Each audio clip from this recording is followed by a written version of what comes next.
Shalom Uvracha. Ce Shabbat, nous allons lire la Parasha Ki Tetzei, qui se termine par un texte que nous avons lu il y a 6 mois environ. Le Shabbat qui précédait Purim, qu'on a appelé Shabbat Zachor, justement à cause de ces versets qui nous racontent la rencontre avec Amalek et qui est liée à Purim par le fait que Haman, qui a voulu exterminer les Juifs à l'époque de l'histoire racontée dans la Megillah d'Esther, était un descendant de Haman. Et donc, ce texte-là est tellement important, Zachor, qu'on doit s'en souvenir d'ailleurs tous les jours. Mais en particulier, de toutes les lectures que l'on fait dans la Torah par une obligation d'ordre rabbinique, ce texte-là, c'est une obligation de la Torah. Zachor, c'est écrit en toutes lettres dans le texte. Souviens-toi de ce que tu as fait à Amalek.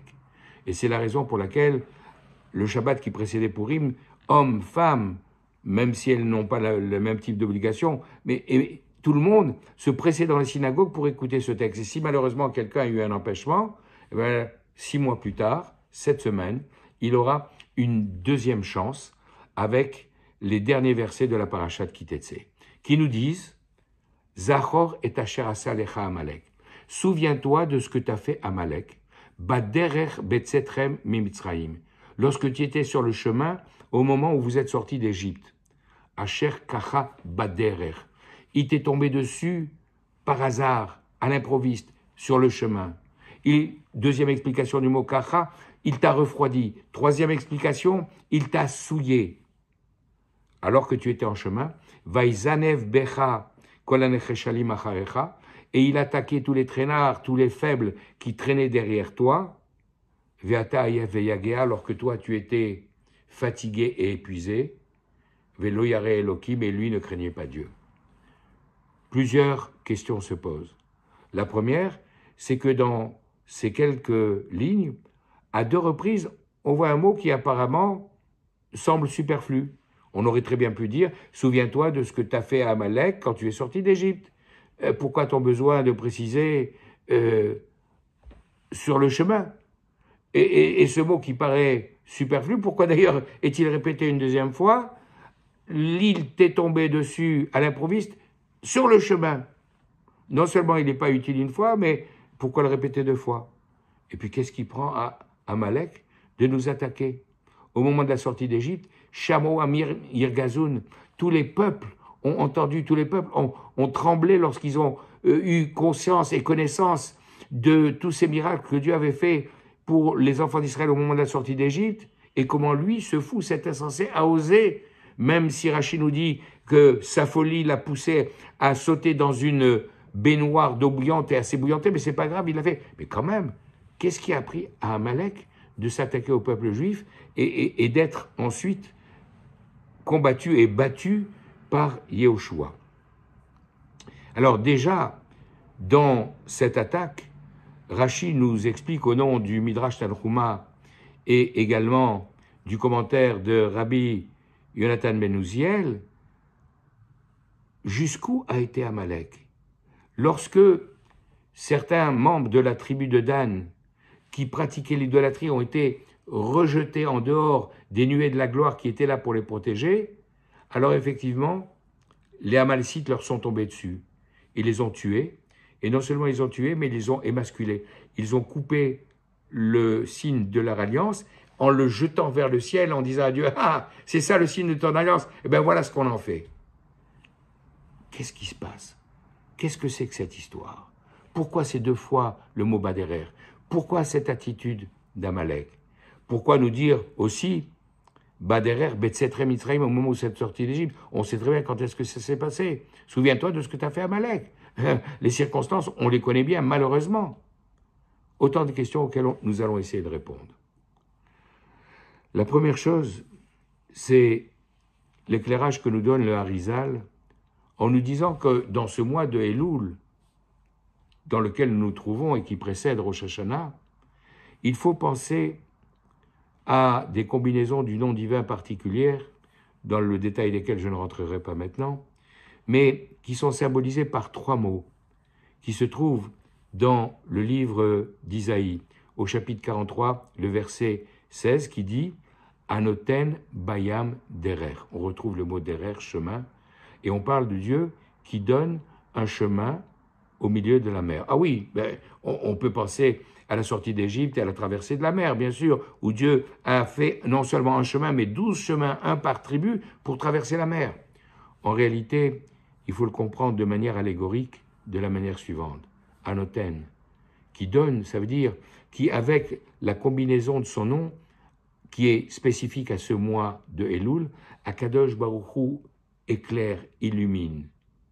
Derer, le chemin de la Teshuvah, Bayam, au milieu de cette mer, qui est la mer tourmentée de toutes les tentations et tous les désirs liés au plaisir de ce monde, et justement cette mer tumultueuse qui essaye de nous engloutir tout au long de l'année, au moment de Elul, le Harizal nous invite à réfléchir pour essayer justement de voir cette lumière que Dieu, qui est le roi qui sort dans les champs, vient illuminer pour tracer une route pour nous inviter à retourner vers lui. Voilà la signification de ce mot derer, ce chemin. Mais alors, pourquoi 2 fois le mot derer? Tout simplement parce que, comme d'ailleurs le dira à de très nombreuses reprises le roi David, qui est la réincarnation de Adam Arishon, du premier homme, qui lui a d'ailleurs cédé 70 ans de sa vie. Il devait vivre 1000 ans, mais tout le monde sait que Adam Arishon n'a vécu que 930 ans pour faire cadeau de 70 ans de sa vie à David Ameller. Ashret emime darer. Il commence son œuvre des Tehillim en disant « Heureux ceux qui sont intègres sur le chemin, ceux qui suivent la bonne voie. » Et d'ailleurs, même à la fin de ce premier chapitre, à deux reprises, le mot derer sera cité par David Ameller qui dira « Suivez le bon chemin, le droit chemin, et écartez-vous du mauvais chemin. » En fait, ce chemin-là de la Teshuvah, Akadosh Baruch Hu nous l'ouvre particulièrement dans ce mois de Elul. Dans la Gemara du Talmud de Yerushalayim, on rapporte cette discussion entre Dieu, la sagesse, la chorma, et la névoie, la prêtrise, la prophétie. Akadosh Baruch Hu interroge la chorma en lui disant « Sagesse, dis-moi, l'homme qui faute, qu'est-ce qu'on doit lui faire ?» Alors en citant un verset, la sagesse lui dit « Que le malheur le poursuive tout au long de sa vie. » Dieu interroge la prophétie en lui disant « L'homme qui a fauté, qu'est-ce qu'on doit faire de lui ?»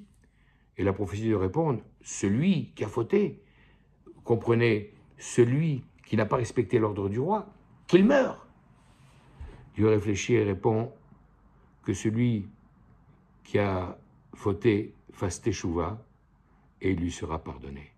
C'est ça la réponse de Akadosh Baruch Hu. En particulier dans ce mois de Elul, le mois de la teshuva. Et c'est peut-être le moment de rappeler l'histoire que nous raconte la Gemara Brachot à la page 28b à propos de Rabbi Yochanan ben Zakkai, ce grand sage qui est enterré à Tibériade, à quelques pas, quelques mètres de la tombe du Rambam.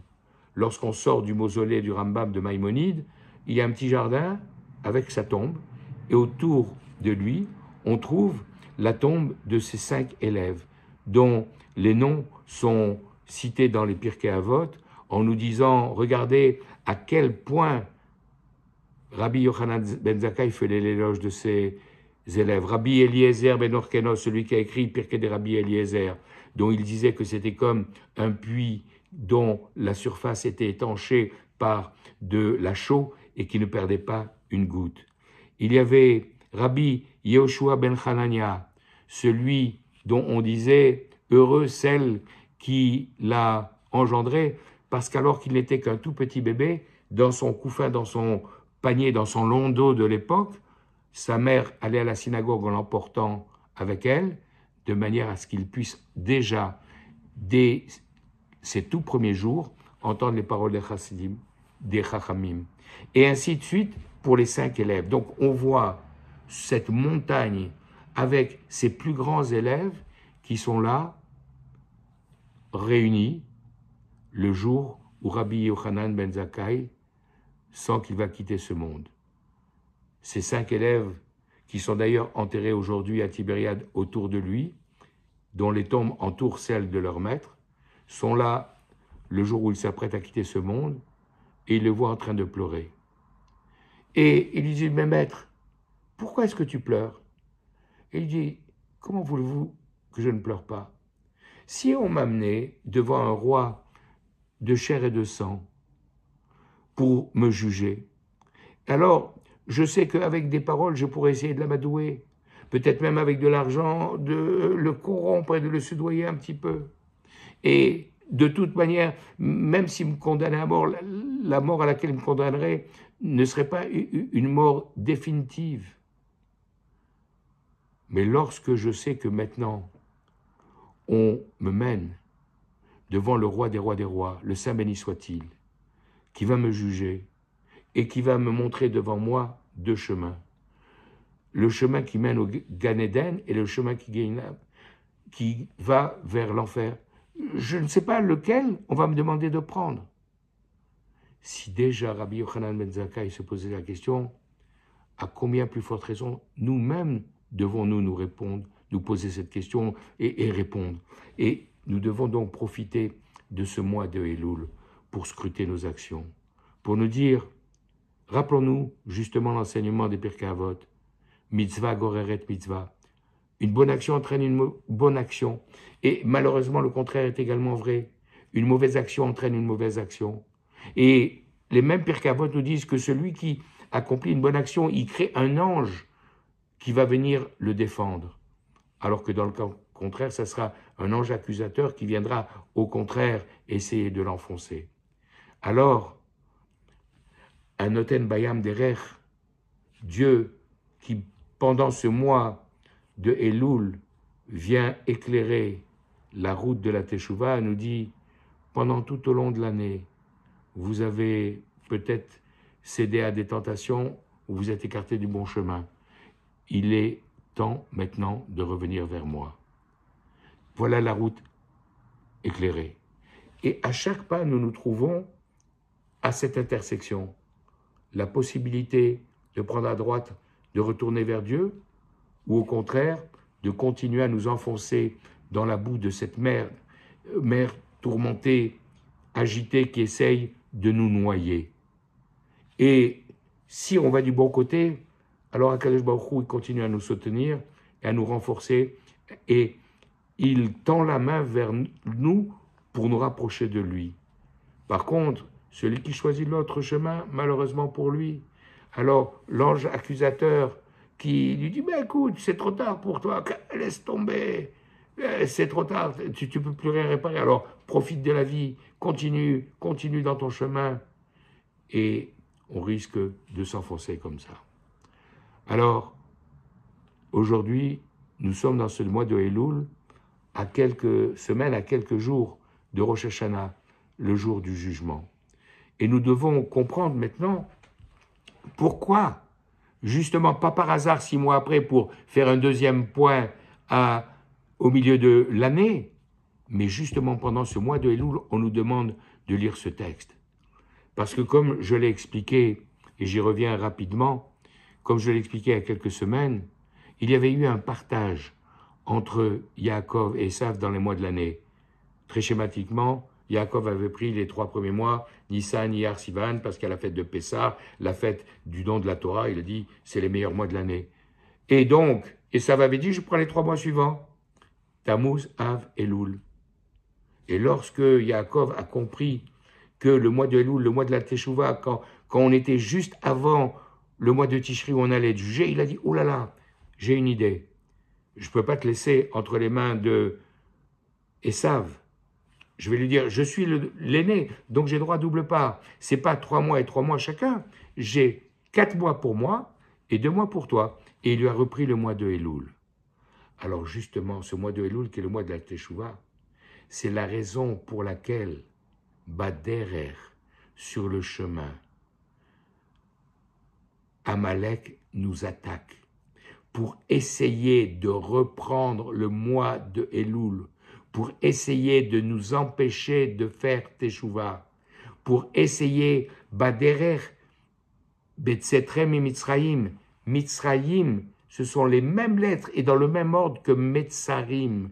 Cette période de Ben HaMetzarim, des 3 semaines qui allaient du 17 Tammuz au mois de Av, ces 2 mois difficiles que nous avons vécus avec ces 2 jeunes du 17 Tammuz et de Tisha B'Av, ces 2 mois difficiles où Esav a fait tellement souffrir le peuple juif avec au sommet la destruction des 2 temples de Jérusalem, après Baderer, Betseter, Mitzrayim, après ces 2 mois, Amalek a essayé de nous voler le mois de Elul.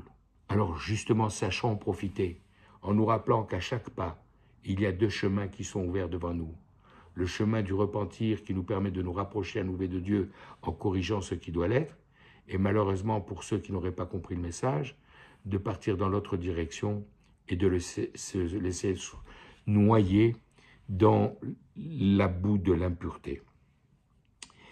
Fasse que ces paroles de Torah que je dédie à l'élévation de l'âme de mon beau-frère, à Fred Yehoshua, Ben Binyamin et Aziza Alouche, dont c'est ce soir le 10 Elul, le 33e anniversaire du départ de ce monde, et Leilou Nishmat, et pour l'élévation également de l'âme de Sarah Chaya Daniel Bat Louis, la mère de mon gendre, qui a quitté le monde cette semaine, et donc à eux et à tous ceux qui sont frappés par ce deuil, qu'Akadosh Baruch Hu amène la consolation, et qu'à nous, à quelques jours de Rosh Hashanah, nous puissions saisir cette opportunité du mois de Elul pour retourner vers Akadosh Baruch Hu, faire Teshuvah et faire en sorte que nous et nos familles soyons inscrits dans les livres de la vie, les livres de la santé, les livres de la parnassa, les livres de la paix, que